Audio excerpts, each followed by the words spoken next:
Hi, everyone. It's Evelyn Ackah from the Ask Canada Immigration Lawyer podcast. I am so excited today to have my colleague and hopefully a new friend, Deborah Stern, joining me. Welcome, Deborah Stern Pratt. Thanks so much for having me, Evelyn. It's really great to be here. I'm going to give you a quick bio about Deborah's experience and background, and then we're going to dig right into talking about all things immigration tariff related. Okay. So Deborah is a partner with the law firm of Sandler, Travis, and Rosenberg, and she is on the advisory committee as well. And she's resident in the Miami office of the firm. She advises domestic and multinational clients on both US and foreign customs compliance and other trade matters. She concentrates her practice in traditional customs areas such as tariffs, which is my new favorite word, seizures and penalties and country of origin marketing, valuation, trademark infringement, broker compliance, government procurement, and trade preference programs. With all of her years of experience, Deborah brings to us today. I'm so excited to have her. Thank you so much again for doing this. We know each other through Provisors. Yes, we do. That's been such an invaluable resource for in both directions. Yes, for me too. So, because I'm an immigration lawyer and you're a trades lawyer, I wanted to have you on to talk about the fact that you've worked on both sides of the issue. I understand you worked inside US Customs and now you're a private partner, lawyer, attorney doing this for corporate clients. So, tell me about your career and how you got into this area. Let's start there, please. So, I started my career officially after law school. My first job out of law school was at U.S. Customs, the U.S. Customs Service at the time, dating Mm. myself a bit. Um, and I got there through an unusual channel. Um, I knew I wanted to be in the international arena, but in law school, you don't really know what that means until you're there. Hmm. But I took as many international related classes, including immigration, as I could. And then I begged and pleaded my way into a State Department internship. Oh. So I was working at their legal advisor's office, and through a lot of the contacts that I made, because I had learned early on, it's who you know that gets you there and what you know that keeps you there. So I knew that I wanted to make sure I was networking and meeting as many people as I could. And one of those people happened to work at US Customs in the office that I ultimately ended up at. So, um, giving you the short version of the story, Hmm. I went back home. I went to Florida State University in Tallahassee for undergrad and for law school. I had to go home from that internship to graduate and turned around and moved right back to DC and started at US Customs. And this was pre 9/11 and pre the development Yes. of Homeland Security and the Department, Customs and Border Protection. Hmm. So I was there throughout that transition and a few years after that as well. Um, and in that time, I developed a core expertise in specifically tariff classification, but I had exposure also to a number of other issues, some of our free trade agreements, the then NAFTA, obviously now Hmm. USMCA, some of the other trade agreements that were being negotiated at the time I was involved with, because there is a classification element there. Um, and generally got a lot of exposure to all of the other pieces of customs compliance. And I was also probably the thing that was most exciting about the time there, other than just being in DC as a young attorney, which is great, is I was the U.S. delegate, one of the U.S. delegates to the World Customs Organization in their Harmonized System Committee, which is the body that manages the international tariff on which all of our tariff schedules are based, or 200 Hmm. countries, and resolve disputes between nations, and actually got very friendly with the Canadian delegate, who I'm still in touch with today. Wow, that's amazing. Yeah, so So it was you great. did And then that, and I then did what that. happened? Then you moved to private practice? I moved to private practice. It was only after 5 years, but that 5 years when you're working for the government is a very intense 5 years. Hmm. And when I moved, I had some personal reasons to Hmm. relocate back to Florida, South Florida, where I came Yeah. from. And so Sandler, Travis, and Rosenberg is a in our space is a very well-known firm. We're actually the largest boutique trade firm, I think in the country and probably globally. We have Wow. about 70 professionals between attorneys, non-attorney trade advisors, customs auditors, Wow. government affairs. So anyway, we run the gamut on all things that touch trade, export controls and sanctions. But I always Mm. like to tell people we don't do immigration. We do some immigration adjacent things, Mhm. but as immigration is the movement of people, we deal with the movement of goods. Yeah. And I had known about the firm and I had worked with some of the attorneys from the firm, kind of on the other side, if you will, when I was at Mhm. Customs issuing administrative rulings. Um, and so I had, and again, through contacts and things, I had gotten myself into this space. I had actually started somewhere else for a short while. But ultimately, this is where I always wanted to be once I was in the customs world. And Yeah. so here I am 18 years later at this firm. It's a And dream job. it was. Yeah, yeah, I hear And you. then this happened. We thought Trump 1.0 was challenging.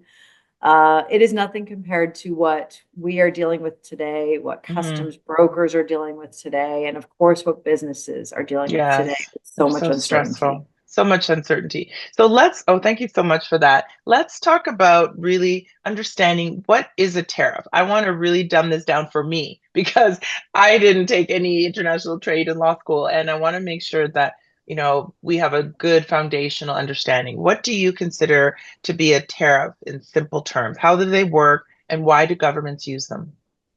So a tariff is essentially a tax on imported products. Hmm. And the tariffs are set at the, I'll call it the product level, but it's really based on this tariff classification system.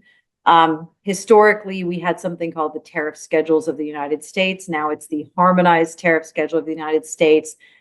Canada has, of course, its harmonized tariff schedule. And the reason it's called that today is because of this body at the World Customs Organization that I had Hmm. worked in, that had established the Harmonized System Convention. Countries all signed on and said, yes, we're going to try to harmonize our tariff schedule. And we'll get into how much harmony there actually is or isn't another time. But ultimately, it is a classification system, just like when you're in, sixth grade science and you learn kingdom, phylum, class, order, genus, species for classifying animals. And Hmm. products have a similar system, and it's a hierarchy, just like kingdom, phylum, class, order, genus, species. But it's tariff headings and tariff subheadings. Mm. And once you get to a certain level of specificity, your product fits there. An imported product has to fit somewhere in the tariff schedule. And there's not Hmm. only terms, right, describing different types of goods, but there's also legal notes that tell us what goes here, what doesn't go here. And so there are rules of interpretation, there are definitions, there's other means to kind of figure out how does my product fit within this tariff schedule. And once you Hmm. find where you fit, where your product fits, there is a duty rate assigned to it.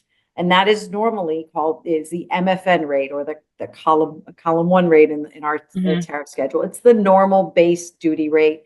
And it can vary anywhere from 0 to all the way up to 40 something percent in the US, Wow. depending upon the product area. But the US historically has had relatively low tariffs on most products until recently. Until recently. Wow. Thank you for that. I mean, that's what I thought. I just want to make sure. And so, right now, obviously, with so many changes, how are you and your colleagues dealing with this for your clients? Like, because at least as a Canadian, I hear every day on the news about lumber tariffs and aluminum tariffs and I don't know, beef and just it just goes on and on and on with the cross border. So tell me how the tariffs connect with NAFTA or the former NAFTA USMCA because we thought we had a deal. And so how is this now, changing things? Like how is that even possible when we haven't renegotiated that treaty? Right. So there's a lot to unpackage in that Okay. question. Okay. But I think I'll kind of start from the end of the Yep. question. How does this happen that we have this arrangement between the NAFTA parties, between Canada, Mexico, and the United States. And incidentally, that agreement was renegotiated during the first Trump administration, right? Mm-hmm. Greatest agreement in the history of free trade agreements. And what we did find is that during this administration, when the rules started to change, because there are certain industries, and in particular the automotive industry, whose Yes. supply chains are so intertwined and interdependent on one another within, they all bring in parts from other places as well. That was actually that immediate backlash of, you can't assess these tariffs. And it's not because, hey, we have a deal. It's, hey, if your tariffs are supposed to be protecting the US industry, US industry includes our partners in Canada and Mexico, at least for certain industries. Yes. So how it happens is a question of, what authority the president has and under which it's posed. And of course, I'm sure many of our listeners here know that in the US, the authority to issue these tariffs is in the courts right now. Yes. And first level courts have, actually two different courts have ruled them unlawful. And that's now before the appellate courts. And we should expect an appellate court a decision very soon, but we do expect this to go to the Supreme Court. Yes. There we know, we'd love to say that every judge is unbiased. But historically, the Supreme Court has historically tended to lean one way or another. And, beauty is in the eyes of the beholder, right? It's not a straightforward question. But, how can it happen? This is how it happens. We have an agreement, but also that agreement that we have has an out. Okay. A lot of people talk about 6-year review and the renegotiation of NAFTA. That 6-year review is actually really intended to determine whether we will extend the original 16-year term on USMCA for another 16 years. So it's nobody's supposed to be renegotiating next year when the parties sit down. It's supposed to be July 1st. The intention is not to renegotiate the tariff, right? The agreement. The intention is to determine, is it working? What isn't working? Do we want to continue this relationship for a longer period of time? And again, those periods of time are all about having some certainty to rely on. Yeah, absolutely. So we will, but the parties may not agree, and then they'll have to meet every year thereafter until they come to an agreement. But there is also a unilateral withdrawal provision. So, again, the future is not certain in terms of our trade agreements with anybody, but in particular USMCA. But there are some really strong domestic voices that the administration is not ignoring, right? Yeah. Because they did make this USMCA exemption from the emergency tariffs.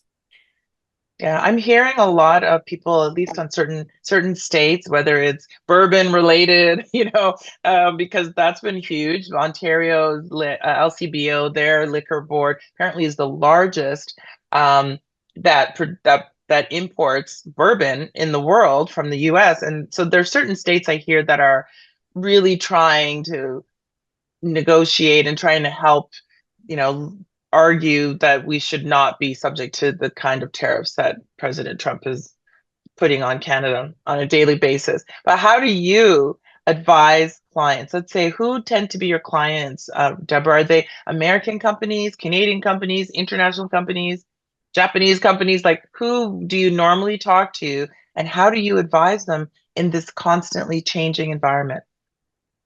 Yeah, and thanks for refreshing that original question as well.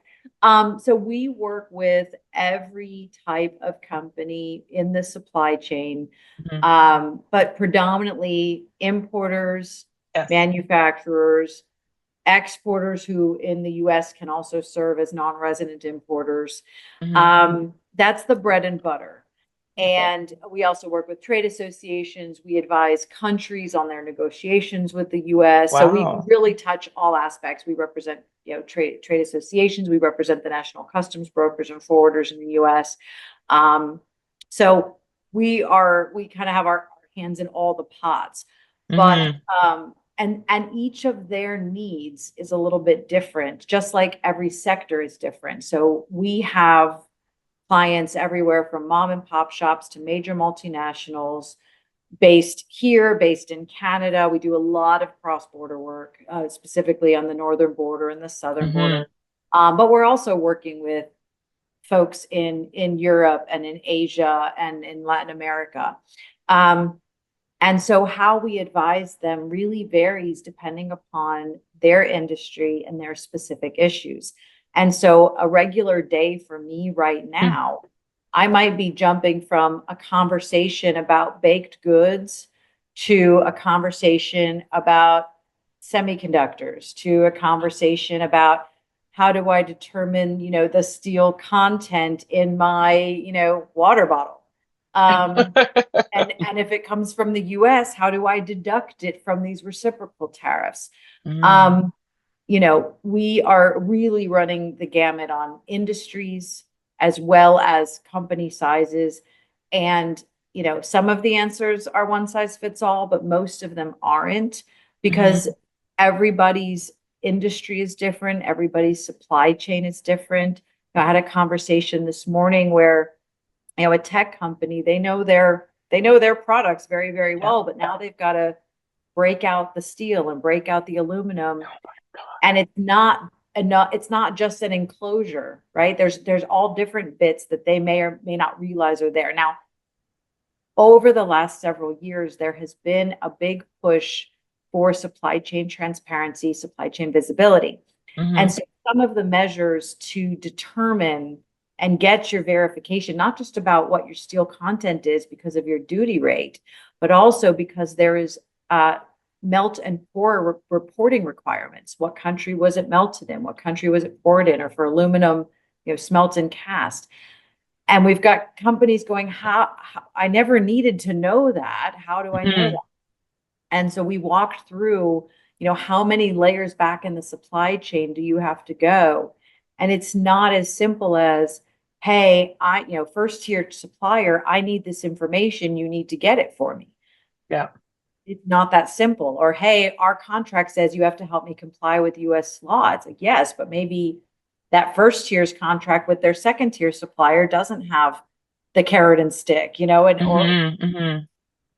all the way down to not even just who acquired the steel, but who Oh. melted it, who poured it. Now, US Customs, when that particular requirement came into being on June 4th, Mhm. that now the melt and pour has been around for a while, but that you had a 50% steel content, 50% tariff on the steel content of designated articles that may or may not traditionally be steel products. Mhm. Um, you know, we had to look at, right, not just how do you determine the steel content. That's a whole discussion in and of itself on valuation and I'm on, sure. but then that next step of how do I know melt and pour? And what US Customs did after our administration promulgated this new revision to the steel Mhm. tariffs, as we call them, um, Customs said, if you don't know your country of melt and pour, then you can put unknown. Here's a code to insert unknown into your import data. But if you do that, you will be subject to a 200% tariff. Oh my gosh. Now that number seems pretty strong, right? Talk about a big stick to get. Wow. But there is actually some background basis to that. 200% happens to be the punitive tariff on sanctioned products from Russia. So Oh. then they're creating this presumption, a rebuttable presumption, that if you don't know the melt and pour or the cast and smelt, we're going to treat it like it's Russian because you haven't proven to us that it's not. So clearly it's in the business owner's best interest to figure this out, right? To dig deep into the background. Right. Unbelievable.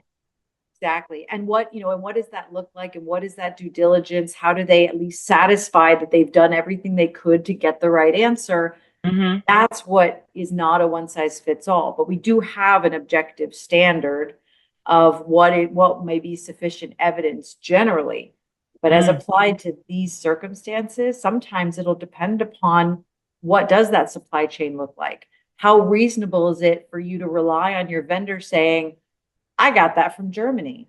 hmm. And this is the same conversation we have for aluminum, for copper, for our Uyghur forced labor compliance, for our other Oh my forced gosh. compliance, for, and some of the other issues, just even validating the origin, Yeah. right? Because under the USMCA, we have certain rules to determine whether products qualify for that USMCA treatment, which Hmm. originally was just regular duty free. And now, of course, is also means a product is exempt from the Canadian or Mexican emergency tariffs. But we have other rules of origin that also apply and implicate other tariffs, like Mm, China tariffs. You yeah. can apply one rule and say, I'm Canadian, and you can apply another rule and say, I'm Chinese, and there's different implications, and you may have to declare both. Both. My God. Yeah, and then there's anti-dumping and countervailing duties on top of that if they're applicable, which is again another calculus, another set of Hmm. determinations we have to make. So again, on any given day, we might be talking about all those things at once, Hmm. or how do we mitigate? How do we reduce our duty liability? Yes. And so it's not obviously not just about compliance, but cost, right? How do we Oh make my this gosh. better and less painful? And so there are a number of tools in the toolbox, but Right. again, they're not one size fits all. Hmm. Um, and I learn more and more every day about non-traditional tools. If I talk to a tax advisor, and there may be a benefit elsewhere that a company can take that doesn't exist in the customs space if some of our mitigation tools don't work. Okay, So good. there's every day is learning the new rules as they were, figuring out the challenges for the rules we don't think make sense. Do we Hmm. try to advocate with the agency directly, informally, formally? Do we plan to file an administrative challenge? Do we go to court? And Mm. some of it is all of these things at once. So wow, that's a lot. I'm just kind of like, so most It is people a think lot. It's a most lot. people think that tariffs and customs are fill in a form and go on your merry way. Like obviously this is not the case. It's not me shopping in the U.S. and declaring the shoes or the purse that I bought. this Right. is this is serious, and the money involved. How have your clients been dealing with the extra costs? Like I can't imagine this is not costing them. And so even if you're mitigating, you're thinking about risk and compliance, at the end of the day, their businesses are being affected. Are you seeing that happening? That people are shutting down, slowing down, cutting people? Like, I mean, what are you seeing on the ground in terms of clients who just can't afford this level of pressure? Right. Well, and there are so many different examples I can offer. But one thing I think to level set, I like to think by now everybody does know this, but I'll say it anyway. Um, it is not the countries or the sellers that are paying for the tariffs for the most part. Now, some companies are renegotiating their pricing with their vendors. Hey, Mm-hmm. guys, we can't sustain this ourselves. You got to work with us. And that's working, but also companies have to be very careful when they're renegotiating their transactions, because there are customs valuation rules and they are complicated, particularly for related parties, but even in Yes. unrelated party transactions, if you're buying arm's length, um, it's not enough to say, okay, then vendors willing to drop their price, great, right? But wait a minute, we'd like to make up the difference on a service fee, so we're gonna bill you a separate service fee. Nope, because Wow. that's probably dutiable unless you have a legitimate service that is unrelated to the production and sale of that merchandise to the US. Mm. So we have some that, and sometimes the first conversation is, we can't afford to do this, we can't sustain, we can't survive. And by the second or third conversation, the companies kind of figured out, okay, if we do this and we do that and we do that, then we can get Yes. through And so, for example, I was working with a Canadian company that had done e-commerce into the United States for years. Mm-hmm. And when their goods are coming from China, so when the writing was on the wall and ultimately came to pass that there would be no longer our de minimis exemption, which is used for e-commerce. So it's duty free, it's an entry free process to Yeah, bring to the country. They had to shift very quickly. So they established a US entity that's what I was going to and ask. Yeah. they started selling to the US entity, but they were consolidated shipments, Mm. sold to end customers, sold to retail customers. And customs stopped their shipments at the border because they were just, there's random and targeting Yeah, inspection. And the officer at the border said, hey, your goods aren't marked correctly, but by the way, your value looks a little low for this product area. Now, why would a customs officer at the border know what is a right price? Well, they have exactly. a lot of data. They've been collecting data for decades and decades. So they do have a sense of what doesn't look right. But Mm-hmm. especially in this case, Mm-hmm. when the shipment is coming in with 3 dozen end customers' individual invoices. Mm-hmm. So we had to go through this exercise to find that, and we're still not done with this process, but that first conversation was, there is no way I can pay duties on the retail price. I'll be belly up in a No. month. Yep. And so, but we had to do some work with them and some education and some backfilling of how they set up that US operation in the first place. Mm. They needed to dot some I's and cross some T's that they just, in the rush to get it done, didn't think was that important, right? So a Mm-hmm. lot of Mm-hmm. it's education.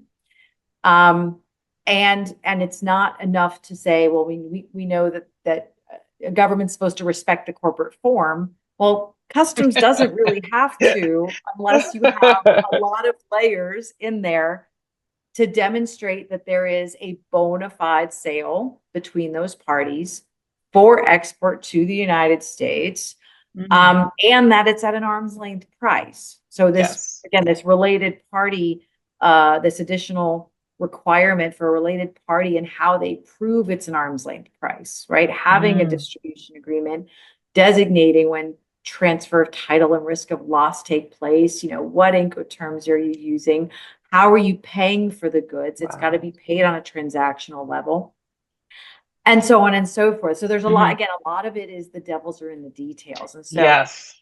we're working with a number of companies right now who are in this space of, maybe they've had a US entity for years, or maybe they're just setting one up, but it's often the same conversation. Mm-hmm, mm-hmm. I've definitely had some clients that, I mean, we do the cross-border immigration that are like, we're just going to set up a US entity. I was like, I don't think it's that easy. It's not that simple. Just to get an LLC and think you can just go on your merry way. You still, it sounds like what you're saying is there's still so many details.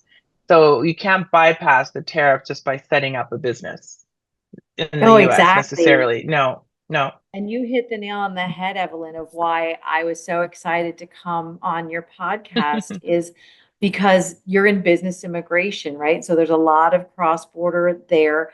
Obviously, we're not dealing with the people side of it Yes. very much, but the businesses that those people are in may not realize that there are these additional steps to take and that there are opportunities to mitigate within how they set that up.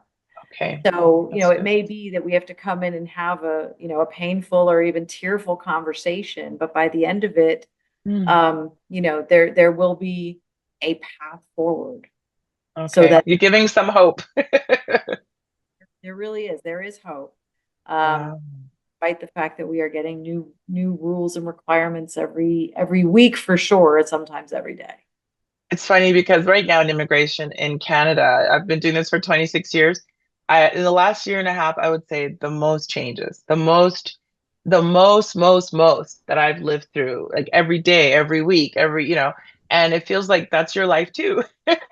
And ours is because of we're reacting to what's happening in the US. And so our immigration system is saying, well, you're going to do this, we're going to do this. And it's changing every day. And trying to keep up on it is incredibly challenging, no matter how smart and detail oriented. How are you keeping up? How are your colleagues keeping up with all these announcements? What kind of systems do you have that just say, alert, here it is, another thing, another thing?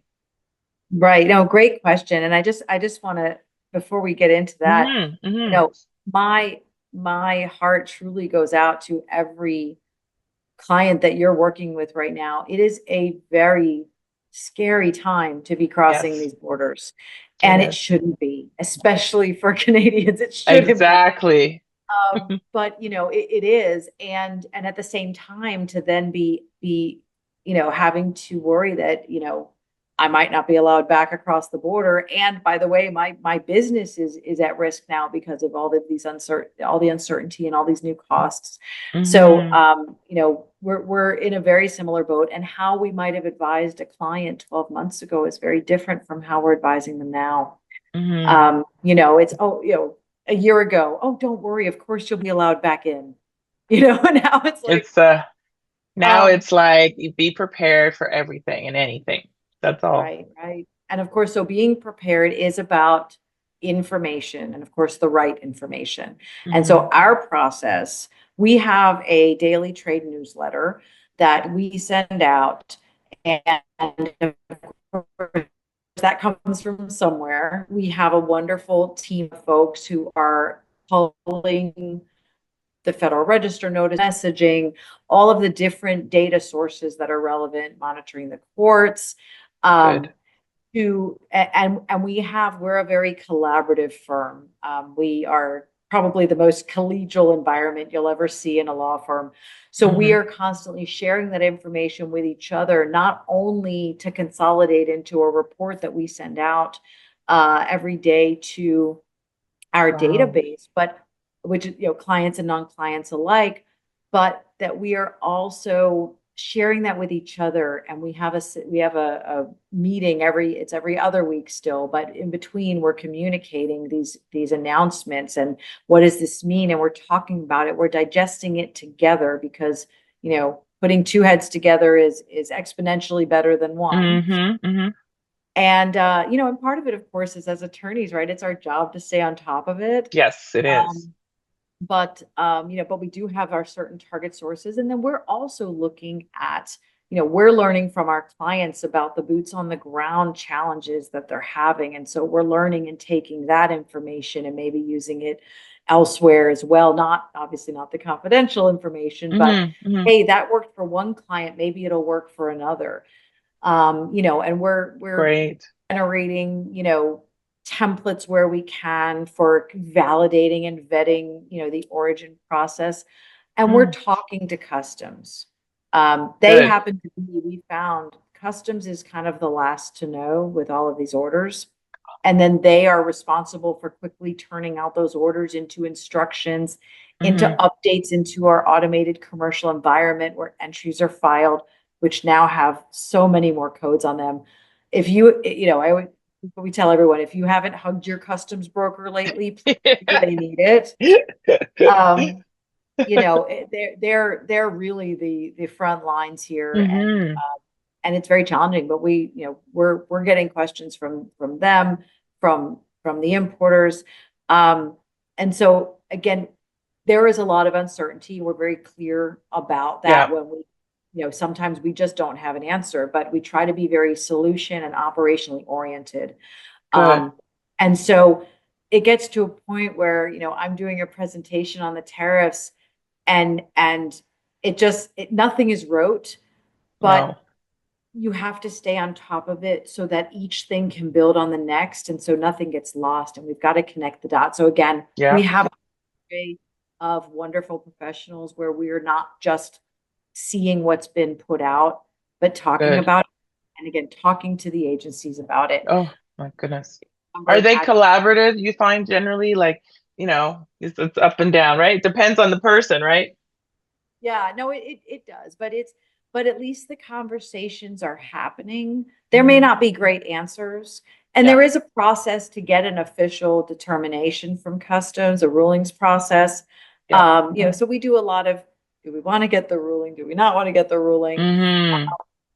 And we're monitoring the issuance. In fact, there was just a ruling issued 3 weeks ago, the first one on the U.S. content exemption from the reciprocal tariff. So if you have U.S. materials that you send abroad to be made into something else and you bring it back, you're allowed to deduct your U.S. materials and only pay tariff on the rest if you meet certain conditions. Mm. And we've been advising clients since this happened in April, how we think we should be applying this, and then looking at their specific transaction structures and trying to say, okay, this makes sense, that doesn't make sense. Let's try to get this, try to get that.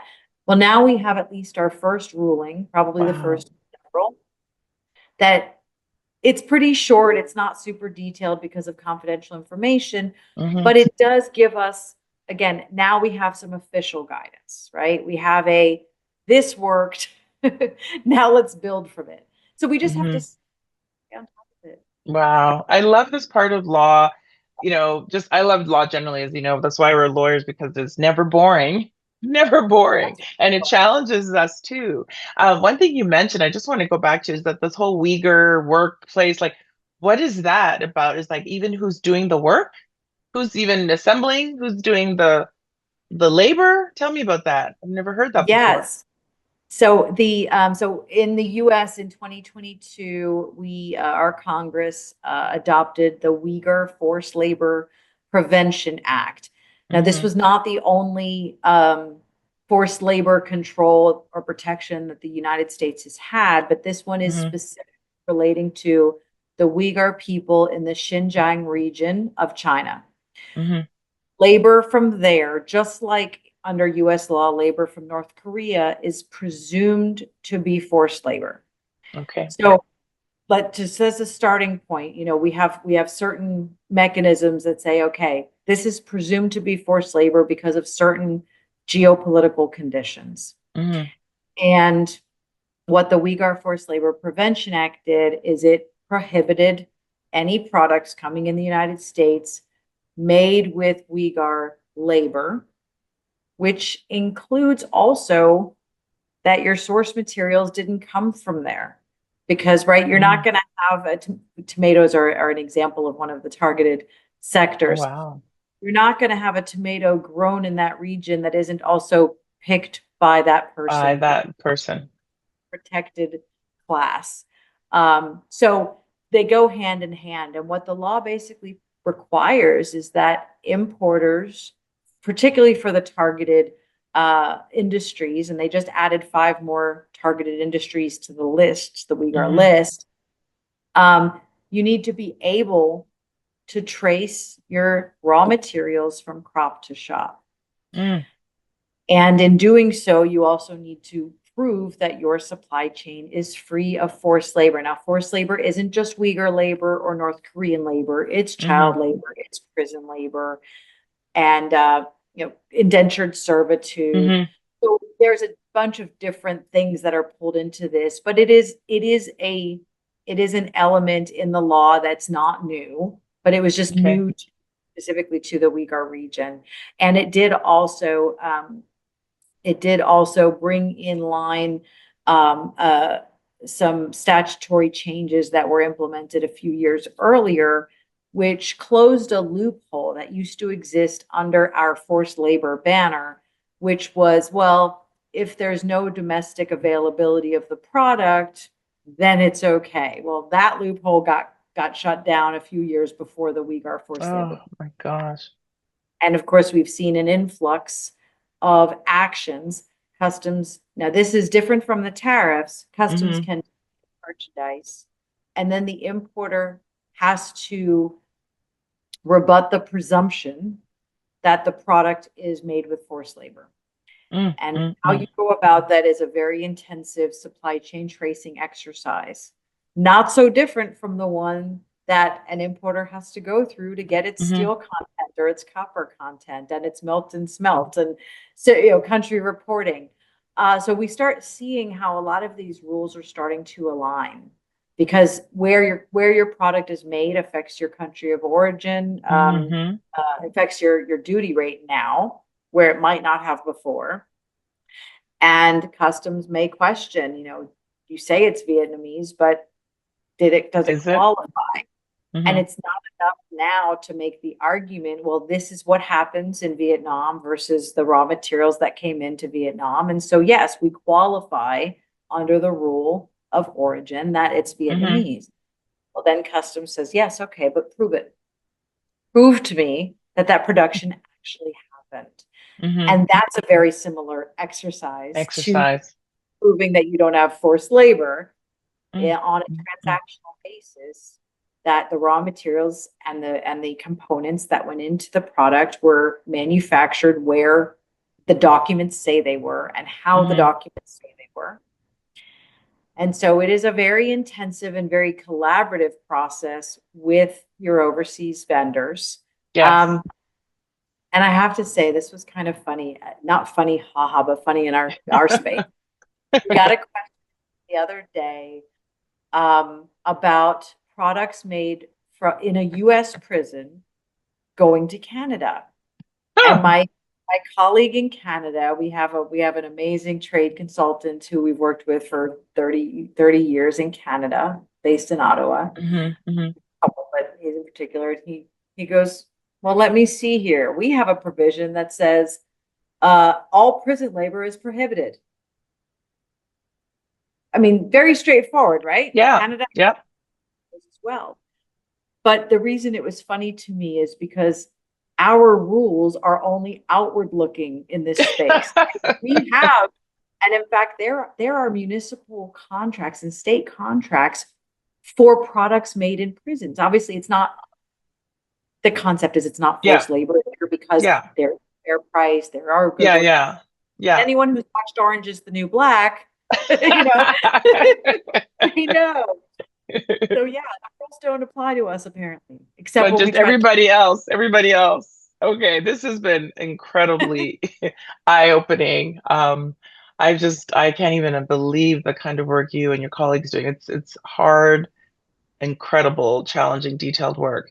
How do you, just so we can kind of get close to wrapping up, Deborah, what one or two pieces of advice would you give a corporation, a leader who's starting this process as their tariffs go up? And we've got some clients in the lumber industry and in mining industry, and I know they've got people already, maybe on the customs broker side, but what would you give them as some advice to kind of help them to start this process of either reaching out to you or working with their customs people to reach out to you?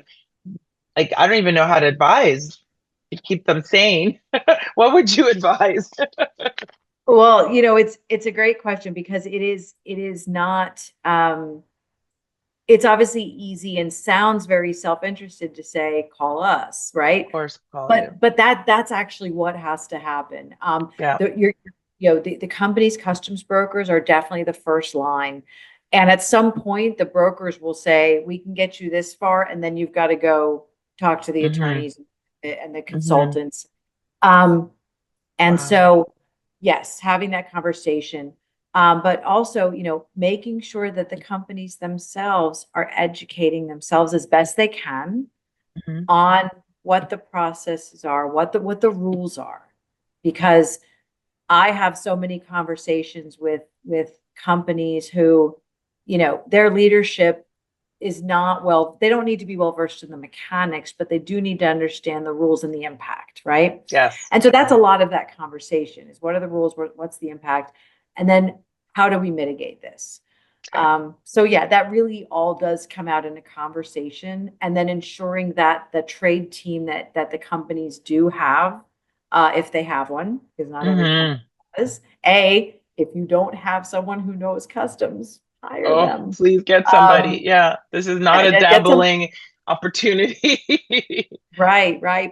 But even, but even then, right, you still need to have more than what that one person can do in and of themselves. Hmm. And also, you want to have that outside expertise to provide the company with reasonable care. That is the importer's legal statutory obligation to Hmm. exercise reasonable care, which is a form of due diligence. Yeah. And, our laws specifically say you are exercising reasonable care if you have the advice of outside counsel, Okay. right? Excellent. Excellent. So So that's it is already helpful. like low hanging pieces. Hire a professional, please. Oh my Right. gosh. Yeah. And Amazing. know that they're not alone. And, and of course, looking at a resource like ours, as well as their customs brokers, Hmm. um, allows a lot of benchmarking, right? What are other companies doing? How are they Hmm. figuring this out?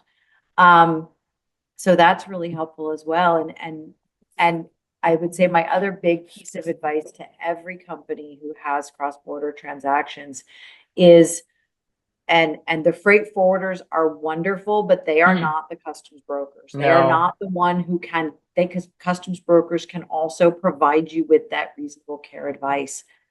Communicate directly with them, and also have your own import data, particularly for the cross-border companies you're working with that have a US entity. They're the importer. Hmm. They have access. They just have to go get it. They have access to the import data that customs sees. Access to that data, analyzing that data, monitoring it allows so many opportunities to determine whether there's anything wrong, right? On the first thing, Yes. right?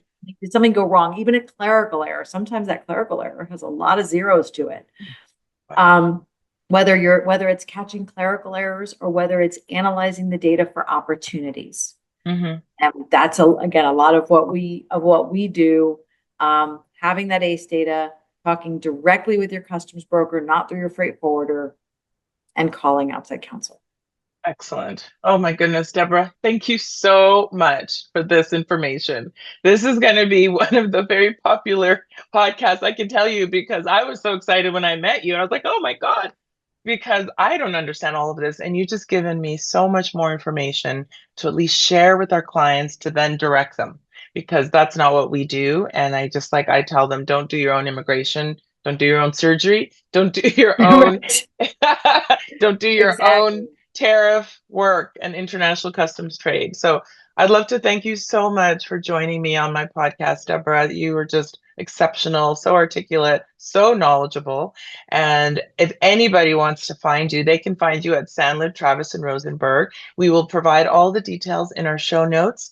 Please do reach out to Deborah and her team directly if you have any questions arising from this podcast. And I know that I feel like I have a lot more to learn about tariffs. So we might have to have you back one of these days if things ever settle down. Absolutely. I would I love would would love to love come it. back anytime. And always wonderful talking with you, Evelyn. Thank And thanks so much. you. And I would just suggest, for anybody that needs to reach out, whether it's me or somebody else, reach out to somebody. But yes, my contact information will be available. I am very responsive despite the craziness. Hmm. We do want to help as many companies as we can. This is a really difficult time.